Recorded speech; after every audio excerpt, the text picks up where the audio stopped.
우리는 모두 행복한 삶과 평안한 삶을 원하는 것 같습니다.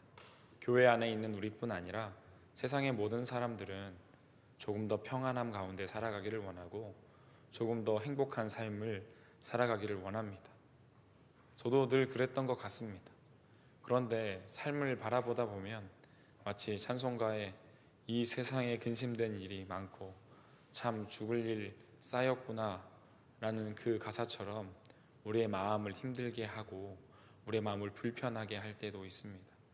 때로는 주님 앞에 나왔어도 우리의 삶에 있는 많은 문제들, 여전히 남아있는 것들이 우리를 근심하게 하고 염려하게 하는 일들이 많이 있습니다. 저는 중등부 아이들과 함께 지내면서 우리 아이들 아직은 좀 천진난만하게 자유롭게 뛰어놀 것만 같은 우리 아이들도 벌써부터 많은 염려 안에 있다는 걸 보게 됩니다.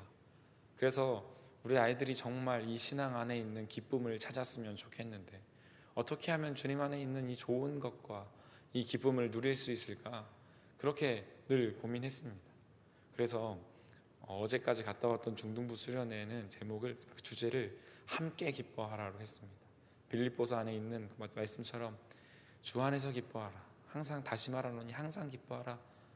너희가 나와 함께 기뻐하자 라는 그 기쁨, 그 상황을 뛰어넘는 그 기쁨을 우리 아이들이 가지길 바라면서 이 세상엔 여전히 힘든 일이 있지만 근심하는 것, 염려하는 것보다는 주님 안에 있는 기쁨을 찾기를 바라는 마음으로 아이들과 그렇게 수련회를 보내고 왔습니다.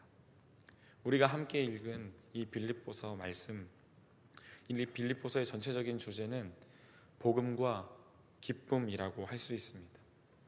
사도 바울은 빌립보 교회가 복음을 위한 일에 참여하고 복음이 여러 가지 방법으로 전해지는 이런 상황들을 보면서 기뻐하고 있는 모습이 이 빌립보서 곳곳에 나타납니다. 이 빌립보서를 쓰고 있는 바울의 상황이 감옥에 매인 상황임에도 불구하고 바울은 온전히 복음 때문에 기뻐하고 있습니다. 그리고 바른 복음이 전파되도록 잘못된 가르침의 성도들이 흔들리지 않도록 권면하고 있습니다.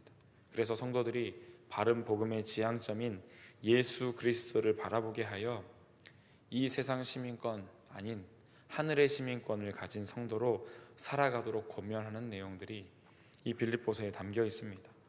그래서 하늘의 시민권을 가지고 살아가는 성도 되는 그리스도인들의 삶에 대해서 여러 가지를 이야기합니다. 그리스도인으로서 살아갈 때 스스로에 대해서는 늘 주님 앞에서 기뻐하십시오 라고 권면하고, 또한 다른 사람을 대할 때는 주님의 복음 받은 자로서 기쁨이 있는 사람으로서 다른 사람들 관용으로 대하십시오 라고 이야기합니다. 그리고 오늘 본문에서는 다른 사람에 대한 자세뿐 아니라 이제는 우리를 둘러싸고 있는 환경과 상황에 대한 자세를 이야기하고 있습니다. 우리가 살아가고 있는 이곳에서 우리는 어떠한 자세로 살아가야 할 것인가, 거기에 대한 권면이 바로 오늘 본문입니다. 오늘 본문을 시작하는 6절에서 가장 먼저 이야기하는 것은 아무것도 염려하지 말고 이런 말로 권면을 시작합니다. 염려하지 말라. 지나친 염려는 불신입니다. 물론 좋은 염려들도 많이 있습니다. 교회 안에서 주님의 몸된 교회를 어떻게 잘 아름답게 세워갈까, 아니면 우리 교회 안에 있는 많은 성도들의 상황을 돌아보면서 이 사람들이 어떻게 하면 형편이 더 나아질까, 이런 염려들은 좋은 염려입니다. 또한 나의 신앙에 대한 염려뿐 아니라 우리 자녀들에 대한 신앙의 염려, 우리 자녀가 어떻게 하나님의 복음을 알고 믿고 그 안에서 자라갈 것인가, 거기에 대한 염려들은 아주 좋은 염려입니다. 그런데 바울이 얘기하고 있는 염려는 이런 좋은 염려들보다는 사람들이 종종 하지 않아야 할 것에 대한 염려를 하는 것에 대한 이야기를 하는 것입니다. 그런 염려를 보며 지나친 염려는 불신이라고 하는 것입니다. 요즘 중학교를 다니고 있는 우리 아이들을 만나다 보면, 우리 아이들과 대화를 하고 고민을 듣다 보면 벌써부터 이런 걱정을 하는 아이들을 봅니다. 지금 이 중학교 성적이면 좋은 대학을 못 갈 거라고 얘기하는데 어떻게 해야 되냐, 라는 염려하는 모습을 보면 안타깝기도 합니다. 제 짧은 경험으로 봐도 그 6년이라는 세월이 아주 짧기도 하지만 그 사이에서 많은 변화가 있을 수도 있고 충분히 열심히 할 수도 있는데 벌써 어린 나이에서부터 이성적으로 무엇을 하겠냐라는 염려들을 하는 아이들을 보면 참 안타깝기도 하고 그들에게 그렇지 않다라고 이야기해 주고는 합니다. 여러분, 기후라는 말을 아시지요? 이 기후라는 말이 처음 생긴 그것은 중국 고대의 기나라의 어떤 사람이 하늘이 무너지고 땅이 꺼질까 봐 걱정하다가 급기야는 식음을 전폐하고 들어 누웠다라는 고사에서 시작된 말이라고 합니다. 이 기후라는 말의 뜻은 안 해도 될 걱정이나 근심을 나타내는 말이 된 것입니다.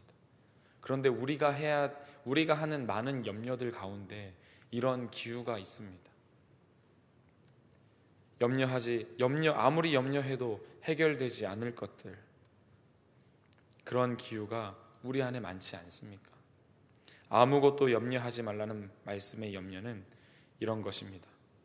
그렇기 때문에 지나친 염려는 불신이라고도 이야기하는 것입니다.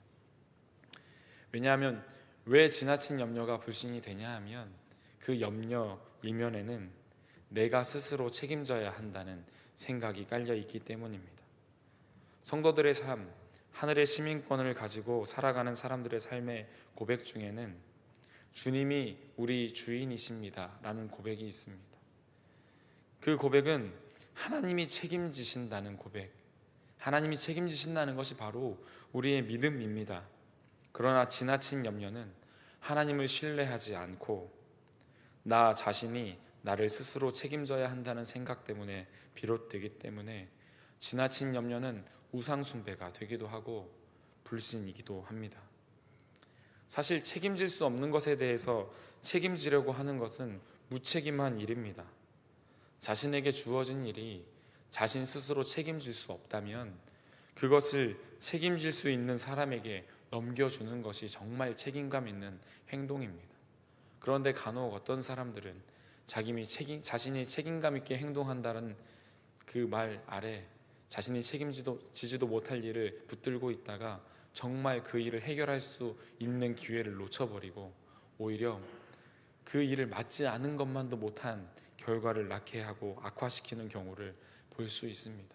정말 책임지는 건 무엇입니까? 내가 책임질 수 없는 거, 책임질 수 없다고 인정하고 책임질 수 있는 그분에게 책임을 맡겨드리는 것, 그것이 정말 책임감 있는 것입니다. 그런데 염려한다는 것은 우리가 염려하지 않아도 될 것에 대해서 지나치게 염려하는 것은 하나님께 우리의 책임을 돌리지 못하고 우리가 우리 자신의 주인 되려 하는 자세에서 나타나기 때문에 그것은 불신과 우상 숭배가 될 수 있습니다. 그렇게 하지 말라고 이야기하는 것입니다. 바울은 이렇게 염려하고 불신하는 이들에게 이야기합니다. 아무것도 염려하지 말고 다만 모든 일에 기도와 간구로. 이렇게 염려하는 이들에게 필요한 것은 바로 기도와 간구입니다. 기도와 간구는 하나님께 책임을 넘겨드리는 것을 이야기합니다. 마치 성이나 요새를 지키고 있는 파수꾼이 적이 쳐들어오는 것을 발견했을 때 그가 그것을 보고한다면 파수꾼은 그 전쟁의 승패에 대한 책임을 물지 않습니다. 그것을 보고한 이후에는 그 보고를 받은 왕이나 장군이 그 책임을 지게 됩니다. 하지만 파수꾼이 보고하지 않았을 때는 어떻게 되겠습니까? 전쟁에 패한다면 이 전쟁의 패배의 책임은 이 파수꾼에게 돌려지고 운이 좋아 승리를 한다고 해도 이 파수꾼은 그 책임에서 자유로울 수 없습니다. 자신이 책임질 수 있는 일에 대해선 확실히 책임질 수 있는 분에게 넘기는 것이 바로 정말 책임감 있는 행동이고 그렇게 보고하는 것 같은 책임을 주님께 넘겨드리는 것이 바로 우리가 주님 앞에 기도하고 간구하는 것입니다. 최근에 중등부 아이들에게 설교를 하기 위해서 여러 자료를 찾아보다가 무신론자들이 하는 강의를 듣게 되었습니다. 물론 그것을 보면서 아주 많은 생각들을 하게 됐는데, 그 중에 가장 제 마음에 남아있는 생각은, 이 사람들은 정말 믿지 않으려고 노력하는 사람들이구나 라는 생각을 했습니다. 그들 나름대로는 성경에서 있는 듯한 얘기, 성경의 바른 이야기도 아닙니다. 있는 듯한 이야기를 하고 교회에서 들은 듯한 이야기를 하면서 나름 많은 고민을 한 것처럼 이야기하지만, 그들은 그들의 모든 힘을 다해서 믿지 않으려고 논리를 펼쳐갑니다. 그런 모습을 보면서 너무 안타까웠습니다. 그런데 우리가 기도하지 않는 행동도 어찌 보면 그들처럼 적극적인 노력은 아닐 수 있겠지만, 기도하지 않는 것은 믿지 않으려고 발버둥 치는 것과 같습니다. 하나님을 믿기를 원한다, 하나님을 나의 주인으로 따라가기를 원한다 라고 고백하면서도 기도하지 않으면 우리의 본성으로 어떻게 하나님을 따라가겠으며 그 하나님의 인도를 따라 살아갈 수 있겠습니까? 우리가 주님 앞에 살아갈 수 있는 것은, 정말 믿음으로 살아갈 수 있는 것은 기도함을 통하여 우리가 주인 되지 않고 주님이 주인 되심을 인정함으로 우리가 책임질 수 없는 것에 대해서 주님께 맡겨드림으로 살아가는 것, 그것이 참 그리스도인으로서 믿음을 가지고 살아가는 삶입니다. 우리가 예수님을 믿는 것까지도 사실은 우리가 할 수 있는 것이 아닙니다. 믿음도 주님이 우리에게 허락하셔야 우리에게 주어지는 것이지, 우리의 어떠한 것 때문에 우리가 스스로 믿음을 가질 수 없습니다. 그런데 기도하지 않는 것, 그것은 어떻게 볼 수 있겠습니까? 하나님이 은혜로 주신 선물의 믿음에 대해서 책임질 수 없는 우리들, 오직 주님의 은혜가 필요하며 하나님의 은혜를 위해 그것을 구하며 기도하는 것은 너무나 마땅합니다. 우리의 삶을 맡겨드리는 것이 바로 기도입니다. 그렇기 때문에 기도하지 않으려고 하는 것은 마치 믿기 싫어하고 몸부림치는 것과 마찬가지입니다. 내가 내 삶을 책임지려는 불신앙의 표본이나 우상숭배를 하는 것과 같은 모습입니다. 기도하지 않고 이런저런 노력을 하는 것은 우상숭배와도 같습니다. 우리에게 가장 우선시 되는 것이 바로 기도입니다. 기도를 하면 기적이 일어나기 때문이 아니라 우리가 주님 앞에서 살아가기 위해서는 기도해야만 하기 때문에 염려하지 말고 모든 일에 기도와 간구를 하라고 이야기하는 것입니다. 그렇게 아무것도 염려하지 말고 다만 모든 일에 기도와 간구로 너희 구할 것을 감사함으로 하나님께 아뢰라고 또한 이야기합니다. 앞에 이어서 나타나는 감사함으로 아뢰는 것은, 여기서 나타나는 감사는 우리의 자세와 태도에 관련된 것입니다. 그런데 이 감사는 조건이 아니라 상태에 관련된 겁니다. 좀 더 쉽게 이야기하자면, 우리가 기도할 때 감사로 하지 않으면 이루어지지 않는다, 이런 말이 아니라요, 감사하지 않으면 소용없게 된다는 이런 식으로의 조건이 아니라, 여기서 감사하면서 아랜다는 것은 하나님을 믿는 신뢰 관계 속에서 우리가 주님을 믿기 때문에 우리의 상태가 감사함이 된다는 것을 나타내는 것입니다. 제가 학교를 다닐 때, 대학을 다닐 때까지만 해도 때로는 부모님이 주신 용돈을 넘어서는 어떤 일이 생기면 부모님께 연락을 해서 도움을 받을 수밖에 없는 상황이 됩니다. 그럴 때 어머니께 상황을 설명해드리고, 어머니 이런 도움이 필요합니다 라고 전화를 끊으면서 어머니 감사합니다 라고 하고 끊지 않습니까? 무엇이 이루어졌기 때문에 감사하는 것이 아닙니다. 이 말을 함으로써 어머니는 이 일을 분명히 해주실 것이기 때문에, 아버지는 이 일을 해결해 주시기 위해서 도움을 주실 것이기 때문에, 부모님과 나와의 신뢰 관계 속에서 아랠 때 이미 이루어 주실 것에 대한 감사함이 있는 것입니다. 감사해야지만 부모님이 해주시는 것이 아니라 그분들과의 관계 속에서 이미 그분들의 은혜에 대한 감사가 있으므로 그것을 믿고 아뢰 수 있는 것처럼, 우리가 감사함으로 하나님께 아랜다는 것은 주님을 신뢰하는 마음 가운데 주님 앞에 아랠 때 우리 안에 있는 감사가 자연히 드러나는 상태를 이야기하는 것입니다. 하나님에 대해서 생각할 때 무언가 조건을 내밀어서 우리가 어떻게 해야지만 우리의 것을 들어주시는 분, 그런 분으로 인식할 것이 아니라 그분을 신뢰할 때 반드시 이루어 주시는 분, 우리를 사랑하시고 우리의 기도에 응답하시는 분으로서 그분과의 관계를 다시 한번 돌아보고 그분께 마땅히 알아야 할 것을 아뢰는 것입니다. 자녀로서 부모님을 향하여 도움을 청하는 것처럼, 어린 자녀일수록 그 도움을 더 간절하게 청하는 것처럼, 모든 것 가능하시고 우리의 삶을 돌볼 수 있는 주님을 향한 신뢰가 담겨있는 관계 속에서의 감사를 이야기하는 것입니다. 이런 주님을 향한 신뢰를 가지고 염려하기보다는 주님 앞에 나아가서 기도하고 간구하라는 것을 말하는 것입니다.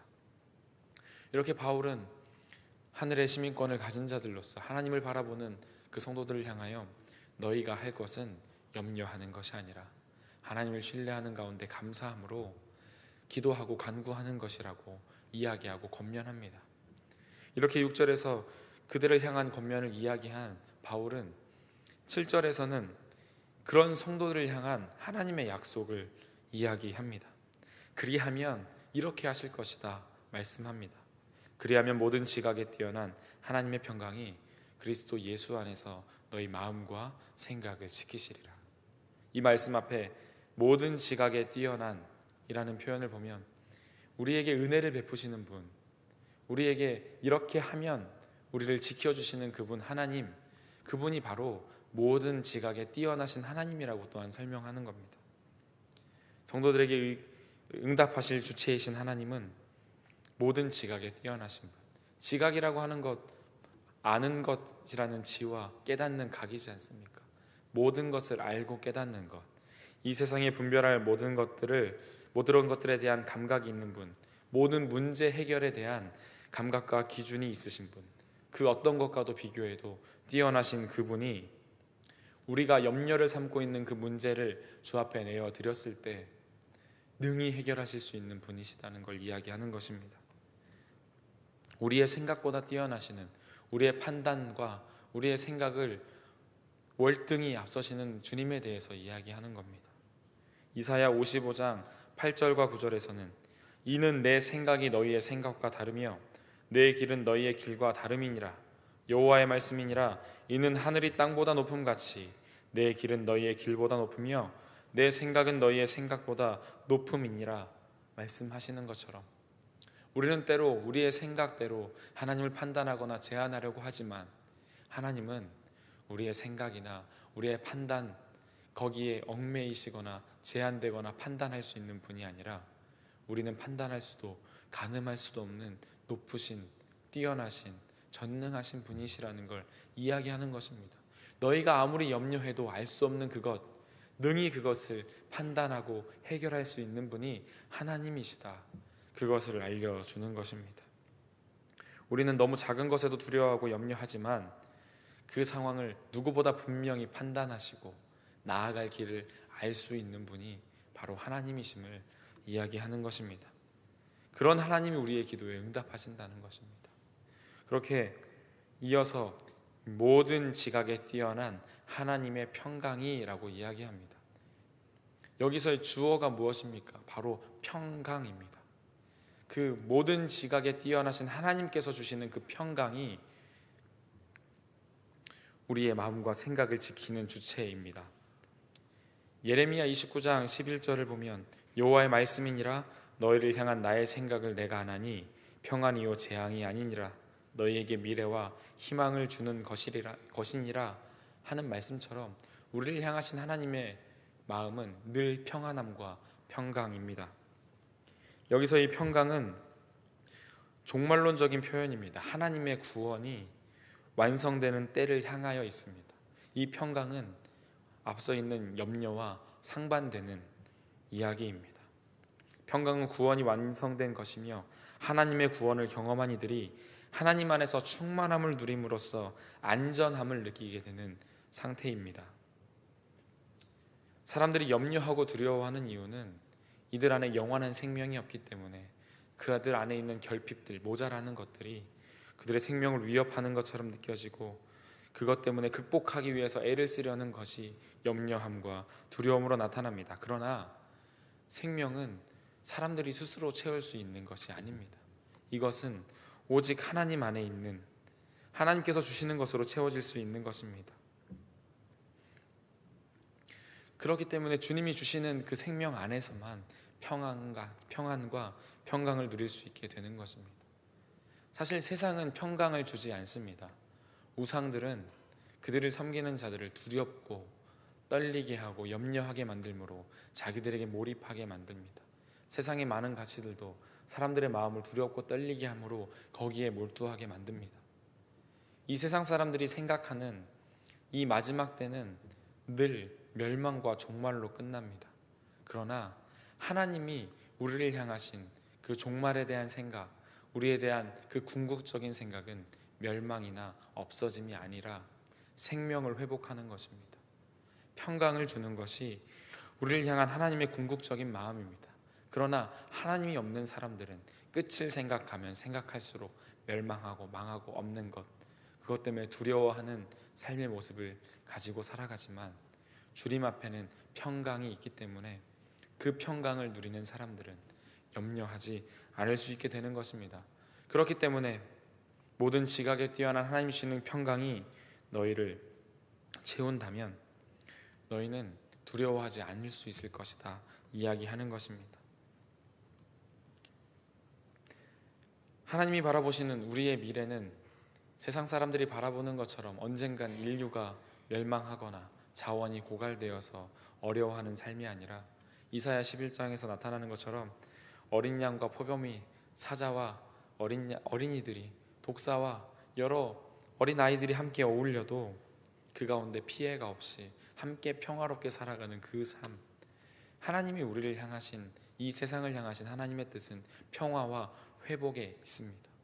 그런데 세상은 사람을 두렵게 하고 떨리게 만들므로 자꾸 그 평강과 멀어지게 하지만 우리가 주님 앞에 돌아섰을 때에는 하나님이 그 모든 지각에 뛰어나신 하나님이 우리에게 평강을 주심으로 하나님을 보게 하고 하나님을 기도하는 자는 평안 안에 거할 수 있다고 말씀하시는 것입니다. 그에 뒤이어 나오는 구문은 그리스도 예수 안에서입니다. 지극히 모든 지각에 뛰어나신 하나님의 평강이 그리스도 예수 안에서 너희 마음과 생각을 지키시리라 말씀하시면서 그 제한을 그리스도 예수 안에서라는 조건을 붙이십니다. 다른 조건은 절대 붙이지 않지만 여기서 단 한 가지 조건, 그리스도 예수 안에서라는 조건을 붙입니다. 왜 그렇습니까? 그리스도 예수 안에만 생명이 있기 때문입니다. 사도행전 4장 12절과 같이 다른 이로서는 구원을 받을 수 없나니 천하 사람 중에 구원을 받을 만한 다른 이름을 우리에게 주신 일이 없음이라 하신 그 말씀처럼 구원은, 생명은 오직 예수님 안에 있기 때문에 그렇습니다.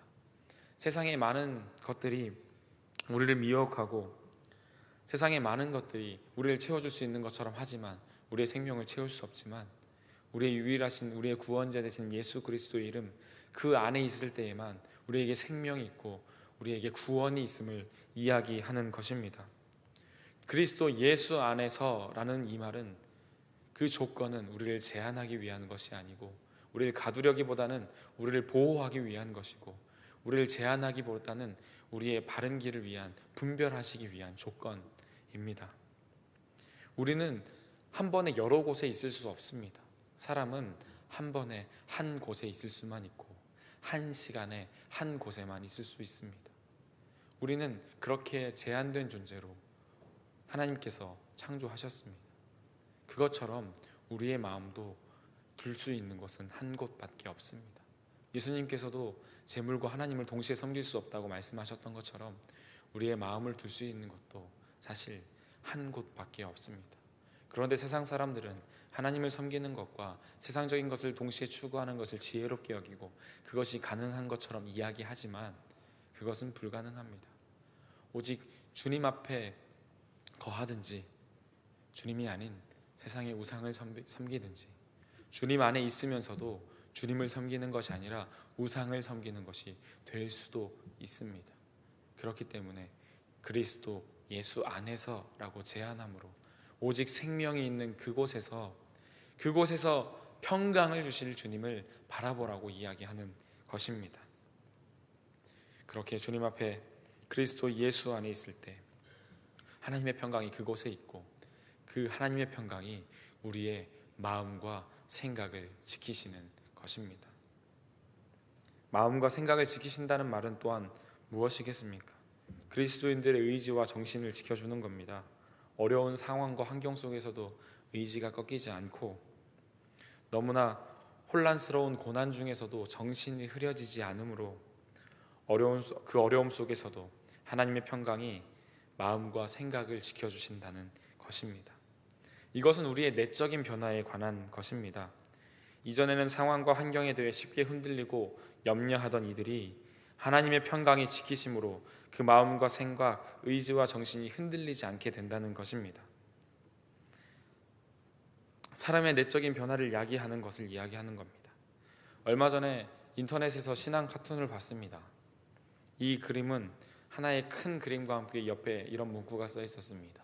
예수님의 이름으로 뚝딱. 무슨 의미입니까?